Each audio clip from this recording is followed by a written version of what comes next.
Hey guys, welcome back to the channel study Wale Guru में। So guys, जैसा कि आप जानते हैं कि अभी यूपी बोर्ड 10th और 12th के एग्जाम चल रहे हैं। एक दो पेपर हो गए हैं और पेपर होने वाले हैं आगे। तो अगर आप एग्जाम में जाते हैं तो उसके पहले आपको कौन कौन सी गलतियां नहीं करनी है, और एग्जाम में जाने के बाद एग्जाम हॉल में आपको क्या क्या करना है जिससे आपको कोई नुकसान ना हो, और आपको एग्जाम सेंटर में कैसे पेपर को अटेम्प्ट करना है। गाइस, आप या 10th में हो या फिर 12th में, आपको पेपर में कैसे क्या अटेम्प्ट करना है और किन किन बातों का ध्यान रखना है जिससे आपको कम से कम 10 से 15 नंबर एक्स्ट्रा मिलेगा। 10 से 15 मार्क्स एक्स्ट्रा की मैं गारंटी लेता हूँ। तो चलिए गाइस, बढ़ते हैं वीडियो में। तो गाइस, आपको सबसे पहले ध्यान देना है कि परीक्षा से पहले आपको पूरी तैयारी कर लेनी है। मतलब, इसका क्या मतलब हुआ? मतलब इसका ये हुआ कि परीक्षा से पहले आपको admit card admit card, pen, अतिरिक्त पेन, मतलब आपको एक्स्ट्रा पेन लेना है, पेंसिल, स्केल जरूर रखें। सबसे पहली बात, क्योंकि स्केल लाइनिंग में काम आती है। परीक्षा केंद्र का स्थान पहले से ही चेक करें। ऐसा ना हो कि आप जिस दिन एग्जाम जान मतलब आप डायरेक्ट एग्जाम देने चले जाएं और आपको यही नहीं पता हो कि परीक्षा केंद्र, आपका एग्जाम सेंटर कहाँ पे है। रात में ही अपना जो भी है, पेंसिल वगैरह, पेन वगैरह, उसका जो भी है आपको ले जाना है स्टेशनरी, उसको पहले ही तैयार करके रखें।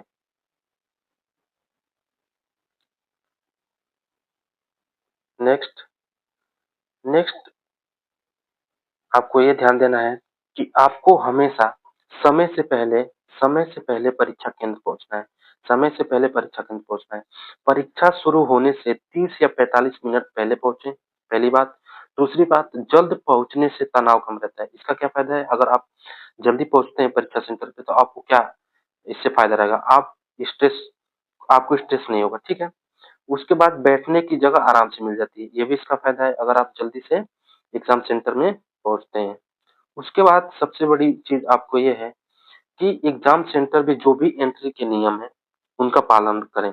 मतलब ऐसा नहीं है कि आप भगदड़ में हैं और आप बिना लाइन के चले जाएं, जिससे आपका जो डिसिप्लिन है वो वहाँ पे दिखाई दे और उसका बुरा प्रभाव आपके एग्जाम पे पड़ सकता है। दूसरी बात, मोबाइल जो भी है, mobile, smart watch, Bluetooth device न ले जाएं। जैसा कि आपको ये सब तो पता ही है, कोई भी इलेक्ट्रॉनिक डिवाइस एग्जाम हॉल में अलाउड नहीं है। दूसरी बात, केवल जरूरी सामान ही लेकर जाएं। जरूरी सामान में क्या है? आप पानी का ट्रांसपेरेंट बोतल रख सकते हैं। अगर आपको प्यास लगती है तो उठ के जाना नहीं पड़ेगा, जिससे आपका बहुत समय बचेगा और उसका उसका यूटिलाइजेशन आप अपने एग्जाम में कर सकते हैं। उसके बाद क्या ध्यान देना है? उसके बाद आपको ध्यान ये देना है, पेपर पढ़ते समय प्रश्न पत्र जो है ध्यान से पढ़ें। ये बहुत जरूरी है गाइस। सबसे पहले क्या है, पहले पूरा पेपर एक बार पढ़ लें। उससे क्या होता है कि आपको पता चल जाता है कि किस टाइप के क्वेश्चन आए हैं, क्या ये मुझे क्वेश्चन आ रहा है, मुझे कौन से क्वेश्चन पहले अटेम्प्ट करने हैं, कौन से क्वेश्चन बाद में अटेम्प्ट करने हैं। इस सब एक चीज का आपको अनुमान हो जाता है, आइडिया मिल जाता है, अगर आप एक बार अच्छे से अपना शुरू के 5 से 10 मिनट देकर प्रश्न पत्र को पूरी तरह से पढ़ लेते हैं। सबसे पहले पूरा पेपर पढ़ना है आपको। आसान और कठिन प्रश्न पहचान लें। इससे क्या होता है गाइस, अगर आप आसान और कठिन प्रश्न पहचान लेंगे तो ऐसा नहीं होगा कि आप सबसे पहले कठिन प्रश्न करने लगेंगे और उसी में अपना टाइम ज्यादा से ज्यादा वेस्ट कर देंगे। अगर आप शुरू में आसान पेपर करेंगे, आसान जो भी आपको क्वेश्चन लग रहा है वो करेंगे, तो आसानी से हो जाएगा और आपका टाइम भी बचेगा। फिर अगर लास्ट में अगर टाइम बचता है तो कठिन प्रश्नों पे जाएं, क्योंकि वो टाइम टेकिंग होगा। मान लीजिए कोई ऐसा क्वेश्चन है जो टाइम भी लेता है और वो कंप्लीट नहीं हो पाता है, फिर आपका नुकसान हो जाएगा। जो आसान आ रहा होगा वो भी छूट सकता है, ठीक है। और मार्किंग स्कीम को समझ ले, ये भी बहुत जरूरी है गाइस। उसके बाद आपको क्या ध्यान देना है? उसके बाद ये है कि कोई भी एग्जाम हो, किसी भी एग्जाम में जो टाइम मैनेजमेंट है, टाइम मैनेजमेंट वाला फैक्टर है, यही सबसे इम्पोर्टेंट होता है। आप एग्जाम का जो पेपर है उसको लेकर अपना टाइम मैनेजमेंट कैसे कर रहे हैं, ये सबसे जरूरी चीज है। मतलब क्या है, हर सेक्शन को तय कर लें। मतलब अगर आप एग्जाम दे रहे हैं तो उसमें जितने भी पेपर हैं, जैसे ऑब्जेक्टिव क्वेश्चन है, सब्जेक्टिव क्वेश्चन है, लघुत्तरी प्रश्न है, उत्तरी प्रश्न है, तो उसके हिसाब से आप टाइम बाँट लें कि इतना टाइम मैं इस सेक्शन में, इस पोर्शन में, इस टाइप के क्वेश्चन में दूँगा। उससे क्या होगा कि आपका ज़्यादा टाइम एक ही टाइप के क्वेश्चन्स में वेस्ट नहीं होगा और आप सभी क्वेश्चन अटेम्प्ट कर पाएँगे। किसी प्रश्न पर ज़्यादा समय ना लगाएँ। ये ये भी बहुत ज़रूरी है गाइस। अगर मान लीजिए आप कोई मैथ का सवाल लगा रहे हैं या कोई भी आप क्वेश्चन सॉल्व कर रहे हैं, अगर आपको वो नहीं आ रहा है या आपको उस टाइम एट द टाइम आपको दिमाग में हिट नहीं कर रहा है, आपके माइंड में नहीं आ रहा है कि इसका क्या है, तो उस पे ज़्यादा टाइम वेस्ट नहीं करना है। क्योंकि अगर आप उस पे ज़्यादा टाइम वेस्ट करेंगे, तो हो सकता है कि वो आए ही ना। लास्ट तक ना आए, तो वो क्वेश्चन तो छूटेगा ही और दूसरा जो क्वेश्चन आपको आ रहा होगा, वो भी नहीं कर पाएँगे, तो आपका बहुत ज़्यादा नुकसान हो जाएगा। तो इस बात का ज़रूर ध्यान दें कि आप किसी भी प्रश्न पे ज़्यादा समय ना लगाएँ। अगर आपको लग रहा है, तो तुरंत कर दें, अगर आप उसमें कन्फ्यूज़ हैं या आपको उसमें डाउट है, तो उसको बाद में ही करें। उसके बाद सबसे ज़रूरी चीज़ ये है कि जैसा कि आप जानते हैं कि यूपी बोर्ड का जो भी एग्ज़ाम है 10th, 12th इसमें क्या है कि राइटिंग राइटिंग का बहुत महत्व होता है। क्योंकि राइटिंग अगर आपकी सही है, लिखावट आपकी सही है, तो आप कम से कम हर पेपर में कम से कम 10 नंबर आप जितने क्वेश्चन अटेम्प्ट करते हैं, उसमें एक भी मार्क्स कटने की जो संभावना है वो कम हो जाती है, अगर आपकी लिखावट सही है तो। तो इसका बिल्कुल ध्यान दें, साफ और स्पष्ट लिखें, पहली बात।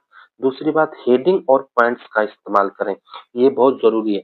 क्योंकि जब आप हेडिंग का इस्तेमाल करते हैं, तो जो भी टीचर वो जो कॉपी चेक कर रहे हैं आपकी, उसका दिमाग डायरेक्ट उस हेडिंग पे स्ट्राइक करता है और उस हेडिंग को देखता है, तो उसको समझ में आता है कि हाँ भाई, जो बच्चा है, जो जो भी लिखा है एग्ज़ाम पेपर को, तो वो डायरेक्ट पॉइंट की बात लिखा है, इधर-उधर की बात नहीं कर रहा है। मतलब जो क्वेश्चन में पूछा गया है, उससे रिलेटेड या वही चीज़ लिखा है। इससे आप अपना स्कोर मतलब श्योर कर सकते हैं, इसलिए हेडिंग बहुत ज़रूरी है। हेडिंग के नीचे पॉइंट्स भी बहुत ज़रूरी हैं। हेडिंग के नीचे सब हेडिंग दें, उसमें जो भी उस क्वेश्चन से रिलेटेड पॉइंट्स हो, उसको डिस्क्राइब करें। चलिए, उसके बाद क्या ध्यान देना है? उसके बाद जैसा कि मैंने आपको शुरू में ही बताया कि जो पेपर है, पेपर में आसान प्रश्न पहले हल करना है। आसान प्रश्न पहले हल करना है, इसका मतलब क्या हुआ? मतलब आपको जब आप 5 से 10 मिनट शुरू में पेपर को देंगे, देखने के लिए पेपर की क्या-क्या कौन-सा क्वेश्चन कैसा आया है, उसी समय आप ये डिसाइड कर लें कि कौन-सा क्वेश्चन आसान है और कौन-सा क्वेश्चन कठिन है। तो सबसे पहले आसान क्वेश्चन करना है। इससे ये क्या होता है कि आसान क्वेश्चन को जब आप शुरू में सॉल्व करने लगते हैं, तो इससे आपको कॉन्फिडेंस आता है मतलब मेरे सवाल हल हल हो रहे हैं। मान लीजिए अगर आप पहले ही किसी ऐसे कठिन क्वेश्चंस में अटक जाते हैं, तो उससे आपका मोरल डाउन हो जाता है, कॉन्फिडेंस डाउन हो जाता है। फिर उसका इफ़ेक्ट आपके आगे वाले जो भी आगे टाइम में आप जो भी क्वेश्चंस अटेम्प्ट करते हैं, उसमें दिखता है। तो ये बहुत ज़रूरी है कि सबसे पहले आपको आसान क्वेश्चन करना है, इससे आपको कॉन्फिडेंस मिलेगा और टाइम बचत होगा। क्यों? क्योंकि जैसे आप आसान क्वेश्चन करेंगे तो समय के अंदर ही सॉल्व हो जाएगा, उसमें ज़्यादा टाइम वेस्ट नहीं होगा। इसलिए सबसे पहले आसान क्वेश्चन करें, इससे आपका आत्मविश्वास बढ़ता है, मतलब आपको कॉन्फिडेंस आएगा और समय की भी बचत होगी, जो कि किसी भी एग्ज़ाम में समय मैनेजमेंट बहुत ज़रूरी है, टाइम मैनेजमेंट बहुत ज़रूरी है। उसके बाद उसके बाद दोस्तों आपसे ये कहना है कि उत्तर पूरा और सही लिखें। मतलब जो भी क्वेश्चंस है उसके आंसर्स को पूरा लिखना है और सही लिखना है। ज़रूरी अगर पड़ता है कहीं पे तो आप डायग्राम बना सकते हैं। स्टेप बाय स्टेप उत्तर लिखें। ये नहीं कि आप उसमें कहानी जैसे लिख रहे हैं। कहानी जैसे नहीं लिखना है, आपको उसको पॉइंट टू पॉइंट डिस्क्राइब करना है, पॉइंट टू पॉइंट लिखना है, जिससे जो भी चेक करने वाला है, कॉपी चेक करने वाला है, उसको पॉइंट टू पॉइंट क्लियर होता जाए और उसके दिमाग में आपके लिए पॉजिटिव पहले ही थिंकिंग बन जाए, तो ये बहुत ज़रूरी है।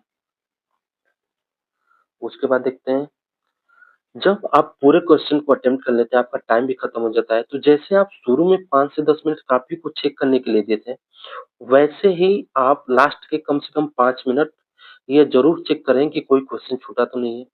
आपको क्वेश्चन कोई छोड़ना नहीं है। अगर आपको कोई क्वेश्चन नहीं आ रहा है, तो उसको भी लास्ट में उससे रिलेटेड कुछ ना कुछ लिख देना है। ये बहुत ज़रूरी है यूपी बोर्ड के एग्ज़ाम्स में। तो 10 से 15 मिनट अंत में रखें, मैं ये नहीं कहूँगा 10 से 15 मिनट रखें, आपके लिए 5 मिनट ही बहुत है। 5 मिनट आप रख देते हैं, 5 मिनट आप लास्ट में कॉपी चेक कर लेते हैं तो बहुत बहुत है। इससे क्या होता है कि आपके जो छूटे हुए क्वेश्चन हैं, उनका पता चल जाता है। अगर कोई ऐसा क्वेश्चन हो जो जल्दी-जल्दी में आपसे छूट गया हो, वो विकल्प छूट गया हो, ऑब्जेक्टिव क्वेश्चन छूट गया हो और उसका उत्तर आपको आता हो, तो आप क्या करेंगे? 5 मिनट का टाइम है तो अगर आपको पता चल जाएगा, तो आप उसको कर लेंगे, तो आपका 1-2 मार्क्स बढ़ेंगे। चलिए, उसके बाद क्या है, उसके बाद सबसे लास्ट पॉइंट है दोस्तों कि शांत और आत्मविश्वासी रहें। मतलब आपको हड़बड़ाना नहीं है। हड़बड़ाना इन द सेंस, आपको जल्दीबाजी नहीं करनी है। आपको आराम से पेपर को सॉल्व करना है पूरे कॉन्फिडेंस के साथ। घबराना बिल्कुल नहीं है, खुद पर भरोसा रखें। अगर आप 8 से 10 महीने उस एग्ज़ाम के लिए मेहनत किए हैं, तो हो जाएगा आपसे। इसमें कोई भी घबराने वाली बात नहीं है। ये ये तो है ही कि जो पढ़ाई किया रहता है या जिसको थोड़ा-सा अपने फ्यूचर को लेके टेंशन होता है, वो थोड़ा-सा घबरा जाता है, लेकिन आपको घबराने वाली ऐसी कोई बात है नहीं। सकारात्मक सोच हमेशा रखना है, आपको हमेशा पॉजिटिव सोच ही रखना है। आपको ऐसा नहीं सोचना है, पहले ही सोचने लग जाना है कि मेरे से नहीं होगा, छूट जाएगा तो क्या होगा? आपको ऐसा कुछ नहीं सोचना है, बिल्कुल रिलैक्स माइंड करके आपको एग्ज़ाम को अटेम्प्ट करना है।